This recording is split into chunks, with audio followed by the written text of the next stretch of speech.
आपण पाहत आहात महाराष्ट्र टुडे न्यूज। नांदेड शहरात पॅरोलवर बाहेर आलेल्या आरोपीने शेजाऱ्यासोबत भांडण केले। या भांडणात शेजाऱ्याचा हृदयविकाराने मृत्यू झाला।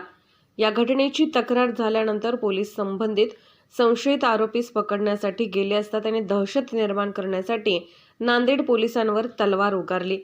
त्यानंतर झालेल्या धुमश्चक्रीत पोलिसांनी स्वसंरक्षणासाठी संशयितावर गोळीबार करून त्यास अटक केली। पोलिसांनी दिलेल्या माहितीनुसार शेरसिंग गिल हा एक खून प्रकरणातून पॅरोलवर बाहेर आला होता। शेजारी असलेल्या हरदीप सिंग बाठी याच्या भावासोबत त्याचे काही कारणाने भांडण झाले। हे भांडण सोडवण्यासाठी हरदीप सिंग गेले असता शेरसिंग त्याच्या मागे तलवार घेऊन लागला। पळत असताना हरदीप सिंग खाली पडले आणि त्यांना हृदयविकाराचा झटका आल्याने त्यांचा मृत्यू झाला। दरम्यान शेरसिंग यास पकडण्यासाठी पोलीस घटनास्थळी गेले असता त्याने गॅस सिलेंडर पेटवण्याची धमकी दिली, तसेच पोलिसांवर तलवार उगारली। त्यामुळे पोलिसांनी त्याच्या पायाच्या दिशेने 4 ते 5 गोळ्या झाडल्या। 2 गोळ्या त्याच्या पायावर लागल्या। त्यानंतर पोलिसांनी त्याला पकडले तसेच अटक केली। महाराष्ट्र टुडे मराठीसाठी ब्युरो रिपोर्ट, नांदेड।